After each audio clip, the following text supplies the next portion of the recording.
السلام علیکم ورحمۃ اللہ وبرکاتہ نحمده ونصلی علی رسوله الکریم اما بعد اعوذ باللہ من الشیطان الرجیم وقال اللہ تعالی الحمد للہ الذی انزل علی عبده الکتاب ولم یجعل له عوجا رب اشرح لي صدری ویسر لي امری واحلل عقدۃ من لسانی یفقهوا قولی سبحانک لا علم لنا الا ما علمتنا انک انت العلیم الحکیم اللهم ارنا الحق حقا وارزقنا اتباعه وارنا الباطل باطلا وارزقنا اجتنابه آمین یا رب العالمین۔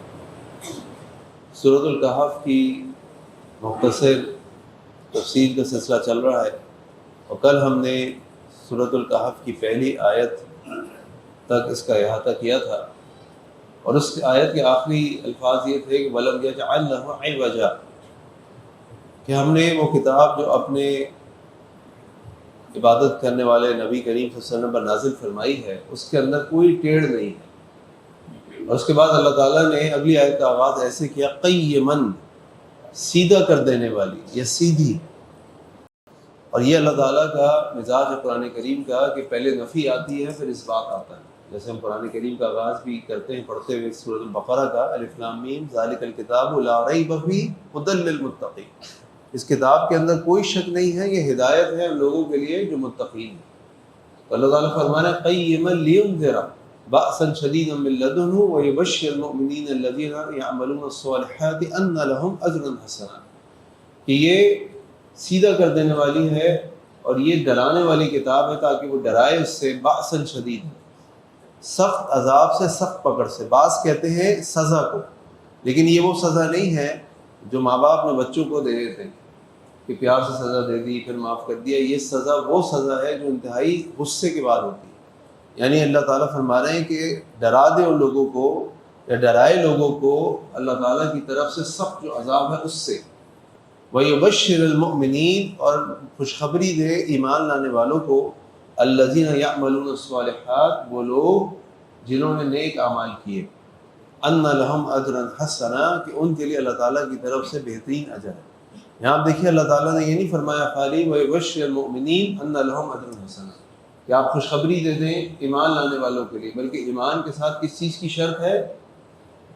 نیک اعمال کی، اچھے اعمال کی۔ یا الذین یعملون الصالحات، اگر وہ شخص واقعی ایمان والا ہوگا، اس کے پاس حقیقی ایمان ہوگا تو لازماً وہ عمل کرنے والا بھی ہوگا، اس سے ایمان کے دعوے نہیں کرتا ہوگا، اس سے ایمان کی ظاہری شکل اس کی نہیں ہوگی، بلکہ حقیقت میں وہ ایمان کے تقاضوں کے مطابق زندگی بھی گزارنے والا ہوگا۔ اس کے دن اور رات سے پتہ چلے گا یہ شخص ایمان لانے والا ہے۔ اللہ تعالیٰ فرما رہے ہیں ان لہم اجرا حسنا، کہ خوشخبری اس بات کی کہ ان کے لیے اللہ تعالیٰ کے پاس بہترین اجر ہے، ماکثین فیہ ابدا، اور وہ اس کے اندر ہمیشہ رہیں گے۔ ان دو آیات میں اللہ تعالیٰ نے تین بنیادی عقائد کا ذکر کیا۔ سب سے پہلا عقیدہ توحید، الحمدللہ۔ اس کے بعد اللہ تعالیٰ فرما رہے عقیدہ رسالت، الحمدللہ الذی انزل علی عبدہ الکتاب، اللہ تعالیٰ نے نازل فرمائی اپنے بندے کے اوپر کتاب۔ کتاب کس پہ نازل کی جاتی ہے؟ اللہ تعالیٰ کے رسولوں پر، عقیدہ رسالت۔ اور اس کے بعد یہ کہ قیما لینذر بأسا شدیدا من لدنہ ویبشر المؤمنین الذین یعملون الصالحات ان لہم اجرا حسنا، یہ عقیدہ آخرت کے ان لوگوں کو ڈرا دیں جنہوں نے برے اعمال کیے شدید اللہ کی پکڑ سے، اللہ تعالیٰ کی سزا سے، یعنی جہنم، اور وہ لوگ جو ایمان لے کر آئے اور نیک اعمال کیے اللہ تعالیٰ کی طرف سے ان کے لیے بہترین اجر ہے جس میں وہ ہمیشہ رہیں گے، جہنم میں بھی ہمیشہ رہیں گے، جنت میں بھی ہمیشہ رہیں گے۔ یہ عقیدہ آخرت۔ اللہ تعالیٰ نے ان دونوں آیات کے اندر تینوں جو بنیادی عقیدے ہیں، اور یہی تینوں بنیادی عقیدے مکی صورتوں کے مضمون بھی ہیں۔ مکی صورتوں کے اندر آپ یہ دیکھیں گے کہ ان تینوں عقائد کے اوپر بار بار بات ہوگی، عقیدہ توحید، عقیدہ رسالت اور عقیدہ آخرت۔ مدنی صورتوں کے اندر اللہ تعالیٰ کی طرف سے احکامات نازل کیے گئے۔ مکی اور مدنی صورتوں کا فرق کیا ہے؟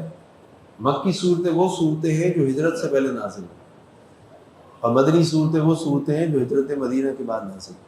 یہ ان کا بنیادی فرق ہے۔ ہاں کچھ صورتیں ایسی ہیں ان کا کچھ حصہ مکی دور کا ہے، کچھ حصہ مدنی دور کا ہے، ایسی بھی کچھ صورتیں ہیں، لیکن جو اس میں بنیادی بات ہے یا غالب بات ہے وہ یہ کہ جو صورتیں ہجرت مدینہ سے پہلے مکی دور میں نازل ہوئی مکی صورتیں ہیں، اور جو ہجرت مدینہ کے بعد مدنی دور میں نازل ہوئی وہ مدنی صورتیں کہلاتی ہیں، چاہے وہ ان کا نزول مکہ میں ہی کیوں نہ ہوا ہو۔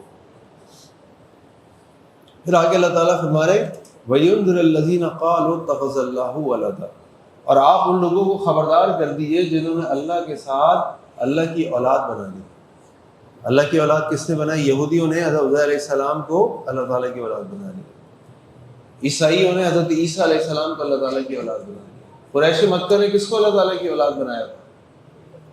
وہ کہتے تھے اللہ تعالیٰ کی معاذ اللہ اللہ تعالیٰ کی بیٹیاں ہیں، اللہ تعالیٰ کی بیٹیاں ہیں۔ اور یہاں ولد سے مراد صرف لڑکے نہیں ہیں، ولد سے مراد اولاد ہے۔ اللہ تعالیٰ فرما رہے ہیں ان لوگوں کو ڈرا دیجئے، خبردار کر دیجئے جنہوں نے اللہ تعالیٰ کے لیے اولاد پکڑ رکھی ہے، کیونکہ اللہ تعالیٰ کی تو کوئی اولاد نہیں ہے۔ اللہ تعالیٰ کی تعریف کیا ہے؟ الذی لم یلد ولم یولد ولم یکن لہ کفوا احد، نہ وہ کسی کا بیٹا ہے نہ اس سے کسی کو جنا۔ اللہ کی کوئی اولاد نہیں، کیوں؟ اللہ لیس کمثلہ شیء، اللہ کی کوئی مثال ہی نہیں۔ یہ اولاد تو انسانوں کی ہوتی، یہ اولاد تو مخلوقات کی ہوتی ہے، ان کو اپنی بقا کی فکر ہوتی ہے کہ ہمارے بعد ہمارا نام لینے والا، ہمارے خاندان کا نام لینے والا، ہمارا کون ماننے والا اور جاننے والا ہوگا۔ اللہ تو اللہ ہے، اللہ کی کوئی مثال ہی نہیں ہے۔ لیس کمثلہ شیء ما لہم بہ من علم ولا لآبائہم، اللہ تعالیٰ فرما رہے ہیں جنہوں نے اللہ تعالیٰ کی اولاد بنا رکھی ہے، نہ ان کے پاس کوئی علم ہے اور نہ ان کے بڑوں کے پاس، ماں باپ کے پاس، باپ دادا کے پاس کوئی علم ہے۔ یعنی اگر یہ دعویٰ کرتے ہیں کہ اللہ کی اولاد ہے تو ان کے پاس کون سا علم ہے؟ یہ کیسے دعویٰ کرتے ہیں؟ اس سے ان کو کس نے بتایا؟ یہ تو عقل کے بھی خلاف ہے۔ آج ہم دیکھتے ہیں نا وہ اولاد جن پر ماں باپ اپنا سب کچھ قربان کر دیتے، سب کچھ قربان کر دیتے، ایک موقع پہ آ کر وہ اولاد بھی کسی جگہ اپنے ماں باپ کو گالی نکال دیتی ہے۔ اس دن بھی میں ایک واٹس ایپ پہ ویڈیو دیکھ رہا تھا، پتہ نہیں پاکستان کی تھی کسی اور ملک کی تھی، ایک شخص جو تھا وہ اپنی ماں اور باپ کو جس طریقے سے لاتوں اور بوسوں سے مار رہا تھا اور وہ دونوں ہاتھ جوڑ رہے تھے اس کے آگے۔ اور یہ واقعات کبھی کبھار اللہ تعالیٰ ہمارے گناہوں کو معاف فرمائی، ہمارے مشاہدات میں بھی آتے ہیں کہ بچے ماں باپ کو برا بھلا کہہ رہے ہیں۔ تو جہاں ماں باپ بچے یہ سب ہوگا وہاں لاجیکلی بھی جھگڑے ہوں گے، کوئی نہ کوئی ناراضگی ہوگی، کوئی نہ کوئی مسئلہ ہوگا۔ تو اگر اس خالق کائنات کے معاذ اللہ یہ معاملہ ہوتا تو کوئی کہتا بارش ہوگی، کوئی کہتا بارش نہیں ہوگی، کوئی کہتا طوفان آئے گا، کوئی کہتا طوفان نہیں آئے گا، کوئی کہے گا سردی ہوگی، کوئی گرمی ہوگی، تو یہ جھگڑے چلتے رہیں گے۔ تو یہ لاجک عقل کے بھی خلاف ہے، اور نہ ان کے پاس اس کے لیے کوئی دلیل ہے جو یہ بات کہتے ہیں کہ اللہ تعالیٰ کی معاذ اللہ کوئی اولاد ہے۔ کوئی ان کے پاس علم نہیں ہے، ان کی کسی کتاب کے اندر، تورات کے اندر، زبور کے اندر، انجیل کے اندر کہیں اللہ نے ایسی کوئی بات نازل نہیں کی، اور انہوں نے اس کو اپنی طرف سے بنا لیا۔ اور پھر اللہ تعالیٰ اس بات کی طرف نفی کر رہے ہیں جو بیماری ہماری یہاں بھی عام ہے، ما لہم بہ من علم، ان کے پاس کوئی علم، کوئی دلیل نہیں ہے، ولا لآبائہم، اور نہ ان کے باپ دادا کے پاس۔ آج ہم کسی کو کوئی بات کہتے ہیں کہ بھائی جو آپ کام کر رہے ہو، یہ جو طریقہ آپ نے اپنایا ہوا ہے، یہ جو شادی کے موقع پہ، میت کے موقع پہ جو آپ کے جو رسومات اور یہ معاملات ہوتے ہیں، یہ قرآن سنت میں نہیں ملتے۔ تو کیا جواب ملتا ہے؟ ہم نے اپنے بڑوں کو ایسے دیکھا، ہمارے باپ نے ہمیں یہی سکھایا، ہمارے خاندان میں یہی ہوتا ہے۔ یہ تو اللہ تعالیٰ نفی کر رہے ہیں کہ یہ دین تمہارے خاندان کی میراث نہیں، یہ دین اللہ کا دین، یہ اللہ کے بتائے ہوئے طریقے سے اس پر عمل کیا جائے گا، اور اللہ کے نبی صلی اللہ علیہ وسلم کی حدیث کے مطابق اس پر عمل کیا جائے گا۔ اس پر اپنی مرضی سے عمل نہیں کیا جائے گا۔ ہمارے بڑے یہ کرتے تھے، اگر تمہارے بڑوں کے پاس علم نہیں تھا، ہم تمہارے بڑوں کو برا نہیں کہتے۔ اور اب دیکھیں اللہ تعالیٰ کا مزاج کہ اللہ تعالیٰ نہیں کہہ رہے ان کے بڑے ایسے تھے۔ جیسے آج ہمارا جھگڑا ہو جاتا ہے تو ہم خاندانوں تک اور نسلوں تک پہنچ جاتے ہیں۔ اللہ رب العزت یہ نہیں کہہ رہے ان کے بڑے ایسے تھے۔ اللہ تعالیٰ نے قرآن کریم میں یہ مسئلہ بیان فرما دیا، تلک امۃ قد خلت لہا ما کسبت ولکم ما کسبتم، وہ ایک امت تھی جو گزر گئی، انہوں نے ان کے لیے وہ جو انہوں نے کمایا، تمہارے لیے وہ جو تم نے کمایا۔ آج تمہیں اگر یہ پتہ چل گیا کہ یہ بات غلط ہے، سوئم کرنا، 10واں کرنا، 40واں کرنا، میت کے موقع پہ لوگوں کو، خاندانوں کو بیٹھ کے کھانے کھانا، یہ سب غلط ہے، تو تم چھوڑ دو اس کو۔ تمہارے بڑے جو کرتے تھے، تمہاری برادری جو کرتی تھی، کرنے دو ان کو، وہ جانے، اللہ جانے، وہ اللہ کو جواب دے، تم اپنے عمل کے جواب دے۔ تو اللہ تعالیٰ فرما رہے ما لہم بہ من علم ولا لآبائہم کبرت کلمۃ تخرج من افواہہم، انتہائی بری بات ہے، انتہائی بری بات ہے جو بات یہ اپنی زبان سے نکالتے ہیں، ان یقولون الا کذبا، یہ نہیں کہتے سوائے جھوٹ۔ یہ جھوٹ اللہ پر مانتے ہیں معاذ اللہ کہ اللہ تعالیٰ کی اولاد ہے، یہ جھوٹ اللہ تعالیٰ کے پر مانتے ہیں کہ یہ اللہ تعالیٰ کی بیٹیاں ہیں، یہ سوائے جھوٹ کے کچھ نہیں ہے۔ آگے اللہ تعالیٰ اللہ کے نبی صلی اللہ علیہ وسلم کو کہہ رہے ہیں فَلَعَلَّكَ بَاخِعٌ نَفْسَكَ عَلَىٰ آثَارِهِمْ إِن لَّمْ يُؤْمِنُوا بِهَٰذَا الْحَدِيثِ أَسَفًا۔ نبی کریم صلی اللہ علیہ وسلم کیا آپ اپنے آپ کو ہلاکت میں ڈال دیں گے؟ کس لیے ہلاکت میں ڈال دیں گے؟ إِن لَّمْ يُؤْمِنُوا بِهَٰذَا الْحَدِيثِ، یہ اس دین کے اوپر، اس قرآن کے اوپر، اس کے اوپر ایمان لے کر نہیں آ رہے، اس وجہ سے آپ اپنے آپ کو ہلاکت میں ڈال دیں گے۔ حضرت ابن عباس رضی اللہ عنہ اس لفظ باخع کی تفسیر بیان کرتے فرماتے ہیں اس کا مطلب ہے مہلک النفس، اپنے نفس کو ہلاک کر دینے والا۔ اللہ کے نبی صلی اللہ علیہ وسلم کس لیے اپنے آپ کو ہلاکت میں ڈال رہے تھے؟ ان کو ان سے کوئی مالی مسئلہ تھا، کوئی خاندانی مسئلہ تھا، کوئی رشتہ داری تھی؟ نہیں، آپ صلی اللہ علیہ وسلم کو صرف ایک فکر تھی، وہ فکر کیا تھی کہ یہ اللہ تعالیٰ کے بندے جہنم سے بچ جائیں، یہ اللہ تعالیٰ کے بندے آگ میں جانے سے بچ جائیں۔ آج مجھے اور آپ کو کتنی فکر ہے اپنے مسلمان بھائیوں کی یا اور امت کی کہ وہ جہنم میں جانے سے بچ جائیں۔ اللہ کے نبی صلی اللہ علیہ وسلم کے بارے میں تعالیٰ فرما رہے ہیں آپ اپنے آپ کو ہلاکت میں ڈال دیں گے، یعنی دن اور رات اللہ کے نبی صلی اللہ علیہ وسلم کو اگر کوئی فکر ہے، کوئی پریشانی ہے، کوئی تکلیف ہے، کوئی درد ہے تو یہ کہ میری امت کسی طرح جہنم سے بچ جائے۔ یہ مشرکین مکہ، یہ مجھے گالیاں دینے والے، یہ مجھے برا بھلا کہنے والے، یہ مجھ پہ کچرا پھینکنے والے، یہ مجھے طعنہ دینے والے کسی طرح یہ جہنم کی آگ سے بچ جائیں۔ اللہ کے نبی صلی اللہ علیہ وسلم نے آپ کو ہلاک کر دینے کے قریب ہے، اللہ تعالیٰ کہہ رہے ہیں نہیں۔ ابھی آپ دیکھیے کہ اللہ تعالیٰ کو کس کی فکر ہے؟ اللہ تعالیٰ کو ان کافرین کی فکر نہیں ہے، اللہ تعالیٰ کو اللہ کے نبی کی فکر ہے صلی اللہ علیہ وسلم، جو اللہ کی سے محبت کرنے والے، اللہ کی بات کرنے والے۔ اگر ہم اللہ کی عبادت کرنے والے ہوں گے، اللہ سے محبت کرنے والے ہوں گے، اللہ کے دین کی دعوت دینے والے ہوں گے تو اللہ کو ہماری فکر ہوگی، یہ میرے بندے، یہ میرے بندے، اللہ ہمیں ضائع نہیں کریں گے، اللہ ہماری نیکیوں کو ضائع نہیں کریں گے۔ ہم سمجھتے ہیں کہ ہم کوئی بھی کام کرنے ضائع ہو جائے گا، ضائع نہیں ہوگا، یہ اللہ کے یہاں لکھ دیا جائے گا۔ وہ اچھا کلمہ جو آپ کسی کی ہدایت کے لیے کہتے ہیں، وہ اچھا کلمہ جو آپ کسی کی گمراہی سے اس کو بچانے کے لیے کہتے ہیں، لیکن کیسے کہنا ہے؟ ایسے نہیں کہنا جیسے ہم کہتے ہیں۔ یہاں اللہ کے نبی صلی اللہ علیہ وسلم اگر اپنے آپ کو ہلاکت میں ڈال رہے ہیں تو کس لیے؟ اِن لَّمْ يُؤْمِنُوا، کو وہ ایمان نہیں لا رہے۔ ہم تو اگر کسی کو کوئی اچھی بات کہتے ہیں، کوئی ہمارا مذاق اڑا دے، کوئی ہماری بات کو نہ سنے، کوئی ہمیں ہٹو بچو کر دے، ہم کہتے ہیں یار عجیب آدمی ہے، ہم تو نیکی کی بات کر رہے ہیں، دیکھو کیسے بات کر رہے ہیں، اب دیکھو میں اس کی کیسے غیبتیں کروں، اب میں بتاؤں گا لوگوں کو میں نے اس کو دعوت دی، اس نے میری دعوت نہیں سنی، اب میں بتاؤں گا میں نے اس کو کہا تھا غلط ہے، وہ نہیں مان رہا، پھر بھی غلط کر رہا ہے، دیکھیں جی غلط کر رہا ہے، دیکھیں جی غلط کر رہا ہے، دیکھیں جی غلط کر رہا ہے۔ اللہ کے نبی صلی اللہ علیہ وسلم اپنے آپ کو ہلاکت میں کس لیے ڈال رہے تھے؟ اپنے لیے، کہ مجھے کچھ کہہ دیا۔ اللہ کے نبی صلی اللہ علیہ وسلم اپنے آپ کو ہلاکت میں ڈال رہے تھے کہ یہ لوگ ایمان نہیں لے کر آ رہے ہیں، یہ لوگ جہنم کی طرف جا رہے ہیں، میں ان کو روکنے کی کوشش کر رہا ہوں، یہ رک نہیں رہے۔ ان لم یؤمنوا بهذا الحدیث، یہ اس قرآن پر، اس دعوت کے اوپر ایمان لے کر نہیں آ رہے۔ اسفا، اللہ کے نبی صلی اللہ علیہ وسلم اس دکھ میں، اس درد میں، اس افسوس میں اپنے آپ کو ہلاکت میں ڈالنے کے قدر پہ ہو گئے۔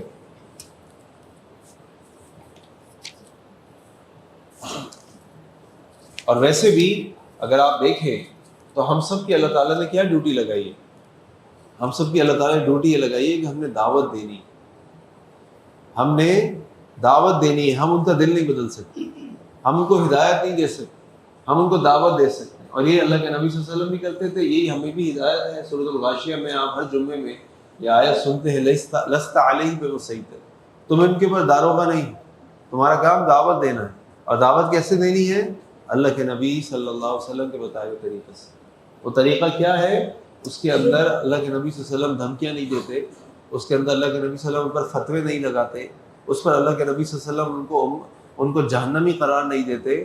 اللہ کے نبی صلی اللہ علیہ وسلم بڑی محبت سے، بڑے اخلاق سے، بڑی عزت کے ساتھ ان کو دعوت دیتے۔ ہم نے نہیں پڑھا، میں نے نہیں پڑھا کبھی کہ اللہ کے نبی صلی اللہ علیہ وسلم نے ابو جہل، ابو لہب کو کوئی لقب دیا، اس کو برا بھلا کہا، اس کی غیبتیں کی۔ اللہ تعالیٰ نے فرمایا تبت یدا ابی لہب، اللہ کے نبی نے بات نہیں کی، یہ اللہ تعالیٰ کی طرف سے صورت اتری تو اللہ کے نبی صلی اللہ علیہ وسلم نے قرآن کی تلاوت کی۔ ہم بھی جب دعوت دیں لوگوں کو تو محبت سے دعوت دیں، اخلاق سے دعوت دیں، اچھے طریقے سے دعوت دیں۔ اسی لیے ایک عربی مقولہ ہے، الف ثم عرف ثم کلف، سب سے پہلے الف، محبت کو بڑھاؤ، اس سے تعلق قائم کرو، اس کو یہ احساس ہو کہ تمہیں اس سے محبت ہے، تم اس کی ہمدردی میں اس کے ساتھ یہ بات کر رہے ہو۔ ثم عرف، پھر اس کو پہچان کراؤ کہ یہ صحیح ہے، یہ غلط ہے، یہ سنت ہے، یہ بدعت ہے، یہ توحید ہے، یہ شرک ہے۔ ثم کلف، پھر تم اس کو بتاؤ کہ دیکھو اگر تم توحید پر عمل کرو گے، تم سنت پر عمل کرو گے تو تم جنت میں جاؤ گے، اور اگر تم شرک کرو گے، تم بدعت پر عمل کرو گے تو تم جہنم میں جاؤ گے۔ یہ نہیں کہ تم پہلے اس پہ فتوے لگاؤ، تم جہنمی، تم بدعتی، تم فاسق، تم فاجر، پھر اس کو بتاؤ بھائی میں تمہیں اس لیے کہہ رہا ہوں کہ تم نے نماز نہیں پڑھی یا تم نے یہ کام کر دیا، اور پھر تم کو یار بھائی اللہ سے ڈر جاؤ، بات مان لو، گناہ سے بچ جاؤ۔ نہیں، ترتیب الٹی ہے۔ ترتیب صحیح ہے کہ پہلے اس سے تعلق قائم کرو، اس سے محبت قائم کرو، اس کو اپنے اخلاق سے جیتو، اس کو اپنے کردار سے جیتو، پھر اس کے سامنے حق بات کو رکھو، اس کا دل کھل جائے گا، اور پھر اس کے سامنے اللہ کے قرآن کو، اللہ کی آیات کو، عقیدہ آخرت کو رکھو، تاکہ وہ اپنی عقیدہ آخرت کو بہتر کرے اور آخرت کی فکر کرے۔ آگے اللہ تعالیٰ فرما رہے ہیں اِنَّ جَعَلْنَا مَا عَلَى الْأَرْضِ زِينَةً لَهَا لِنَبْلُوَهُمْ أَيُّهُمْ أَحْسَنُ عَمَلًا، اور ہم نے بنایا اس زمین پر، اس زمین کو خوبصورت، لِنَبْلُوَهُمْ أَيُّهُمْ أَحْسَنُ عَمَلًا، تاکہ ہم آزمائیں کہ کون ان میں سے اچھا عمل کرنے والا ہے۔ اس دنیا میں جتنی چیزیں اللہ تعالیٰ نے بنائی، مال و دولت کو بنایا، عورت کو بنایا، خوبصورتی کو بنایا، کھانے پینے کی چیزوں کو بنایا، سونے چاندی کو بنایا، گاڑیوں کو بنایا، جائیدادوں کو بنایا، یہ سب اللہ تعالیٰ نے خوبصورتی بنائی۔ کیوں بنائی؟ اس لیے نہیں بنائی کہ ہم یہ سمجھیں کہ یہی اصل ہمارا مقصد ہے، اس لیے بنائی لنبلوہم، تاکہ اللہ تعالیٰ آزمائے ان کو، یعنی ہم کو، ایہم احسن عملا، کہ ان میں سے کون سب سے اچھا عمل کرنے والا۔ اللہ تعالیٰ نے فرمایا کہ ایہم اکثر عملا، کون زیادہ عمل کرنے والا۔ اللہ تعالیٰ نے فرمایا ایہم احسن عملا، کون ان میں سب سے اچھا عمل کرنے والا۔ کیونکہ اصل بات اللہ کے ہاں ہماری نیت اور اخلاص کی ہے۔ ایک انسان 100 روپے خرچ کرے اور ایک انسان 1,00,000 روپے خرچ کرے، ہو سکتا ہے کہ وہ 100 روپے اللہ کے ہاں ان 1,00,000 روپے سے کئی گنا زیادہ اجر و ثواب کا باعث۔ ایک آدمی 2 رکعت نفل پڑھے اور ایک آدمی 10 رکعت نفل پڑھے، لیکن جس آدمی نے 2 رکعت نفل اللہ کے لیے، اللہ کی محبت میں پورے اخلاص کے ساتھ پڑھی ہو، اس کا اجر اس سے کہیں زیادہ ہوگا، کہیں بڑھ کر ہوگا، اور 10 نفل پڑھنے والے کے لیے جس نے لوگوں کو دکھانے کے لیے 10 نفل پڑھی۔ یہ جو ترازو ہے نا کہ کس عمل کا کتنا وزن ہے اور کون سا عمل کتنا اچھا ہے، یہ ترازو انسانوں کے پاس نہیں، یہ ترازو اس دنیا میں پیدا ہی نہیں ہوا، یہ ترازو صرف اللہ کے پاس، یہ ترازو صرف اللہ کے پاس۔ اس لیے حضرت عبداللہ بن مسعود رضی اللہ عنہ، جو انتہائی کمزور جسم کے مالک تھے، ایک موقع پہ صحابہ رضوان اللہ علیہم اجمعین ان کی پتلی پتلی ٹانگوں کو دیکھ کے ہنسنے لگے۔ تو اللہ کے نبی صلی اللہ علیہ وسلم نے اس موقع پہ کہا، یہ جو تم عبداللہ بن مسعود کی پتلی پتلی ٹانگوں کو دیکھ رہے ہو، جب یہ اللہ کے نظام میں قیامت والے دن رکھی جائیں گی تو یہ بھاری ہو جائیں گی، اور وہ 2 کلمات سبحان اللہ بحمدہ سبحان اللہ العظیم، یہ کلمات جو شخص پڑھے گا، اخلاص کے ساتھ پڑھے گا، اللہ سے محبت کے ساتھ پڑھے گا، تب لوگ میزان کو بھر دے گا، میزان پہ بھاری ہو جائے گا۔ کیوں؟ کیونکہ اس کے اندر کتنا بڑا کلمہ ہے۔ کوئی آپ نے 100 دفعہ نہیں کلمہ پڑھ لیا، کوئی آپ نے 10 دفعہ سورہ اخلاص نہیں پڑھ لی، آپ نے کوئی 1000 دفعہ کوئی اور آیت نہیں پڑھ لی، آپ نے سبحان اللہ بحمدہ سبحان اللہ العظیم پڑھا، اور اللہ کے نبی صلی اللہ علیہ وسلم نے جب اس کلمے کی فضیلت بتائی تو تعداد نہیں بتائی، بس یہ بتایا کہ یہ کلمہ اللہ کو کتنا پسند ہے، اور یہ کلمہ زبان پہ کتنا ہلکا ہے، اور یہ کلمہ اللہ کے میزان میں کتنا بھاری ہے۔ تو اللہ تعالیٰ فرما رہے اِنَّ جَعَلْنَا مَا عَلَى الْأَرْضِ زِينَةً لَهَا، ہم نے اس زمین کے اوپر جو کچھ بنایا اس کو خوبصورتی کے لیے بنایا۔